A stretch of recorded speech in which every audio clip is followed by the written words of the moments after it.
தொழில் முனைவோருக்கான திட்டங்களை தாமதமின்றி செயல்படுத்த வேண்டும் என்று மாவட்ட ஆட்சியர்களுக்கு முதலமைச்சர் மு க ஸ்டாலின் அறிவுறுத்தியுள்ளார்.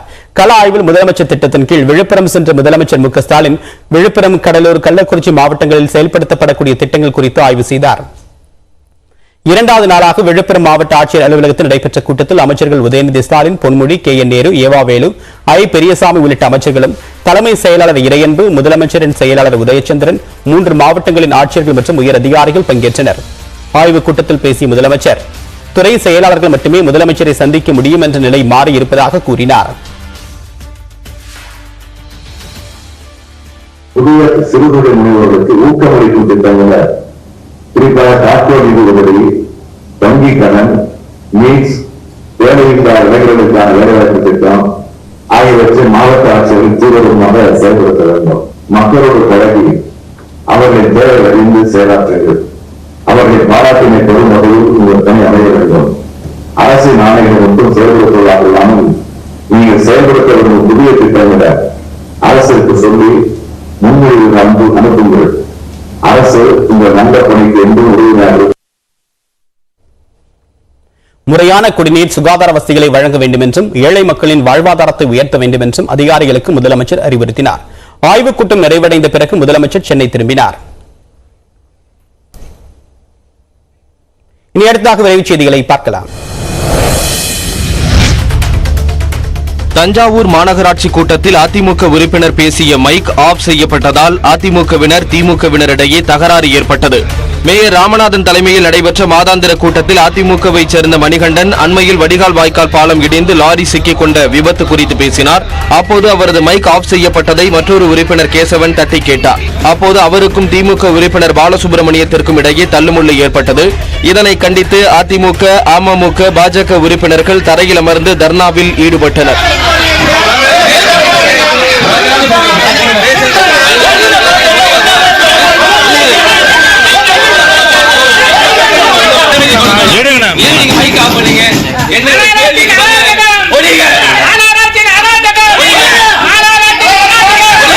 பின்னர் மாநகராட்சி ஆணையர் சரவணகுமார் பேச்சுவார்த்தை நடத்தியதை தொடர்ந்து அரங்கத்தை விட்டு வெளியே சென்ற அவர்கள் மாநகராட்சி அலுவலக வளாகத்தில் போராட்டத்தில் ஈடுபட்டனர்.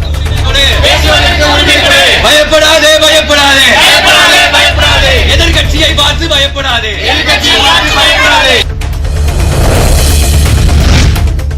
தூத்துக்குடியில் கிராம நிர்வாக அலுவலர் வெட்டி கொல்லப்பட்ட வழக்கில் கைது செய்யப்பட்டவரை 15 நாட்கள் சிறையில் அடைக்க ஸ்ரீவைகுண்டம் நீதிமன்றம் உத்தரவிட்டுள்ளது. முரப்பநாடு கோவில்பத்து கிராம நிர்வாக அலுவலராக பணியாற்றி வந்த லூர்து பிரான்சிஸ் மணல் கடத்தலில் ஈடுபட்டவர்கள் மீது புகார் அளித்ததால் வெட்டி கொலை செய்யப்பட்டார். இந்த வழக்கில் முக்கிய குற்றவாளியான ராமசுப்புவை கைது செய்த முரப்பநாடு காவல்துறையினர் அவரை ஸ்ரீவைகுண்டம் நீதிமன்றத்தில் ஆஜர்படுத்தினர். தொடர்ந்து அவரை 15 நாள் நீதிமன்ற காவலில் வைக்க நீதிமன்றம் உத்தரவிட்டது. அதன் பேரில் ராமசுப்பு பாளையங்கோட்டை மத்திய சிறையில் அடைக்கப்பட்டார். சென்னை கே.கே. நகரில் பட்டப்பகலில் விசிக நிர்வாகியை வெட்டி கொலை செய்த மர்ம நபர்களை காவல்துறையினர் தேடி வருகின்றனர். அம்பேத்கர் குடிசை மாற்று வாரிய பகுதியைச் சேர்ந்த ரமேஷ் விடுதலை சிறுத்தைகள் கட்சியில் உறுப்பினராக உள்ளார். இவர் மீது கொலை முயற்சி, வழிப்பறி உள்ளிட்ட பல்வேறு வழக்குகள் நிலுவையில் உள்ளன. இந்நிலையில் இன்று காலை கே.கே. நகர் BSNL அலுவலகம் அருகே உள்ள தேநீர் கடைக்கு சென்ற ரமேஷை காரில் முகமூடி அணிந்து வந்த மர்ம கும்பல் ஓட விரட்டி வெட்டி கொலை செய்தது. இதில் படுகாயமடைந்த ரமேஷ் சம்பவ இடத்திலேயே உயிரிழந்தார். இதுகுறித்து தகவல் அறிந்து வந்த காவல்துறையினர் சடலத்தை மீட்டு பிரேத பரிசோதனைக்காக கீழ்ப்பாக்கம் மருத்துவமனைக்கு அனுப்பி வைத்தனர். தொடர்ந்து அப்பகுதியில் உள்ள CCTV காட்சிகளை கைப்பற்றி கொலையாளிகளை தேடி வருகின்றனர். அரசு விழாவில் பங்கேற்க தூத்துக்குடி சென்ற திமுக MP கனிமொழி 100 நாள் வேலை திட்ட பணியாளர்களுடன் செல்ஃபி எடுத்துக் கொண்டார். எப்போதும் வென்றான் பகுதியில் பணியாற்றிக் கொண்டிருந்த பெண்களை சந்தித்து பேசிய MP கனிமொழி குறைகளை கேட்டறிந்தார். அப்போது வாய் பேச முடியாத மூதாட்டி ஒருவர் தனது மகனுக்கு அறுவை சிகிச்சை செய்யப்பட்டிருப்பதாகவும் தான் வறுமையில் இருப்பதாகவும் கண்ணீருடன் தெரிவித்தார்.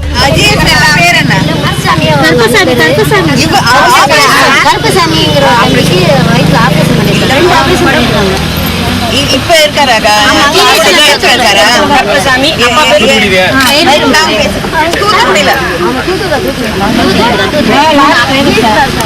என்ன சொல்றேன் நான். சரியா? சரி சரி.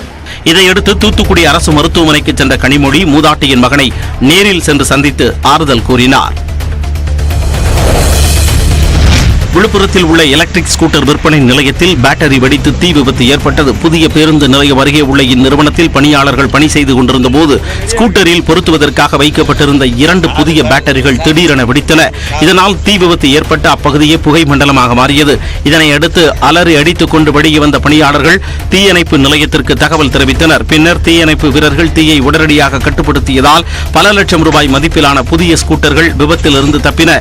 இருப்பினும் இந்த விபத்தில் சுமார் 1 லட்சம் ரூபாய் மதிப்பிலான பொருட்கள் எரிந்தன. மருத்துவ கழிவுகளை குப்பை தொட்டியில் வீசிய பிரபல தனியார் மருத்துவமனைக்கு 75,000 ரூபாய் அபராதம் விதிக்கப்பட்டுள்ளது. மதுரை அரசரடி பகுதியில் தேவகி ஸ்கேன் நிறுவனத்திற்கு சொந்தமான மருத்துவமனை இயங்கி வருகிறது. இந்த நிலையில் இந்த மருத்துவமனையிலிருந்து மருத்துவ கழிவுகளை மாநகராட்சியின் குப்பை தொட்டியில் வீசி சென்றுள்ளனர். இதன் காரணமாக நோய் தொற்று ஏற்படும் அபாயம் நிலவியதால் மாநகராட்சி நிர்வாகத்திற்கு அந்த பகுதி மக்கள் புகார் தெரிவித்தனர். இதனைத் தொடர்ந்து மருத்துவ கழிவுகளை வீசிய தேவகி மருத்துவமனை நிர்வாகத்திற்கு மாநகராட்சி நிர்வாகம் அபராதம் விதித்து நடவடிக்கை எடுத்துள்ளது. number of needles and 37 number of infected gauze. So எல்லாமே இன்ஃபெக்டிவ் மெட்டீரியல் எல்லாமே நாங்கள் அதில் கண்டுபிடிச்சிருக்கோம்.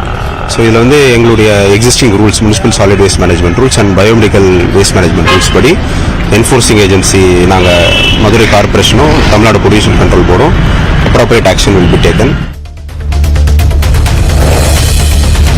சமூக நல்லிணக்கத்திற்கு குந்தகம் விளைவிக்கும் விதமாக பேசிய நாம் தமிழர் கட்சி நிர்வாகி மீது வழக்கு பதிவு செய்யப்பட்டுள்ளது. கடந்த ஆண்டு டிசம்பர் மாதம் உக்கடம் பகுதியில் ஆர்ப்பாட்டம் நடைபெற்றது. இதில் கலந்து கொண்டு பேசிய நாம் தமிழர் கட்சியைச் சேர்ந்த இடும்பாவனம் தேச நல்லிணக்கத்திற்கு குந்தகம் விளைவிக்கும் வகையில் பேசியதாக புகார் எழுந்தது. அதன் பேரில் 5 மாதங்களுக்கு பிறகு அவர் மீது 2 பிரிவுகளின் கீழ் உக்கடம் காவல்துறையினர் வழக்கு பதிவு செய்துள்ளனர்.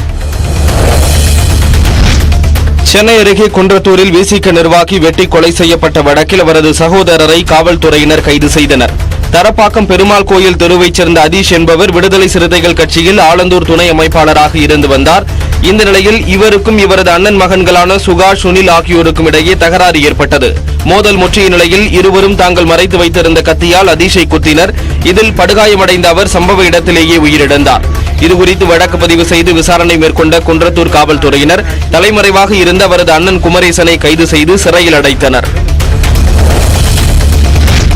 காயம் காரணமாக ஹைதராபாத் அணி வீரர் வாஷிங்டன் சுந்தர் IPL கிரிக்கெட் தொடரிலிருந்து விலகியுள்ளார்.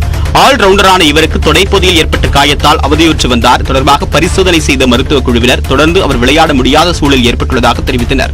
இதையடுத்து நடப்பு IPL கிரிக்கெட் தொடரில் எஞ்சிய போட்டிகளில் இருந்து வாஷிங்டன் சுந்தர் விலகுவதாக அணி நிர்வாகம் தன்னுடைய ட்விட்டர் பக்கத்தில் தெரிவித்துள்ளது. அத்துடன் காயத்திலிருந்து அவர் விரைவில் மீண்டு வருவார் என்றும் கூறப்பட்டுள்ளது. எனவே புள்ளி பட்டியலில் ஹைதராபாத் அணி 9ஆம் இடத்தில் பின்தங்கியுள்ளது. தற்போது ஆல்ரவுண்டரான வாஷிங்டன் சுந்தர் விலகியது அந்த அணிக்கு சற்று பின்னடைவாகவே அமைந்துள்ளது.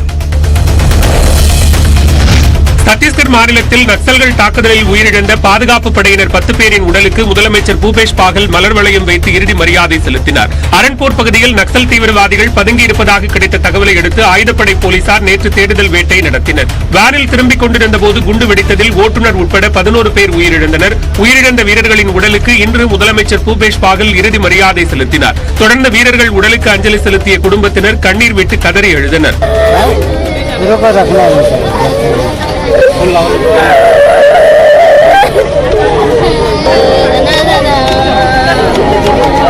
வீரர்களின் தியாகம் வீண் போகாது என்று சூளுரைத்த முதலமைச்சர் சரணடைய நினைப்பவர்கள் சரணடையட்டும் என்று தெரிவித்தார். நக்சல்களுக்கு எதிராக பாதுகாப்பு படையினர் போராடி வருவதாக குறிப்பிட்டார். பஞ்சாப் முன்னாள் முதலமைச்சர் பிரகாஷ் சிங் பாதலின் உடல் அரசு மரியாதையுடன் நல்லடக்கம் செய்யப்பட்டது. சிரோமணி அகாலிதளம் கட்சியின் முதுபெரும் தலைவரான பிரகாஷ் சிங் பாதல் கடந்த செவ்வாய்க்கிழமை உயிரிழந்தார். அவருக்கு வயது 95. பஞ்சாப் முதலமைச்சராக 5 முறை பதவி வகித்த பிரகாஷ் சிங் பாதலின் மறைவிற்கு குடியரசுத் தலைவர், பிரதமர் உட்பட பல்வேறு தலைவர்கள் இரங்கல் தெரிவித்தனர். 2 நாட்கள் துக்க தினமாக அனுசரிக்கப்படும் என்று மத்திய அரசு அறிவித்தது. இந்நிலையில் லம்பியில் பிரகாஷ் சிங் உடல் முழு அரசு மரியாதையுடன் நல்லடக்கம் செய்யப்பட்டது.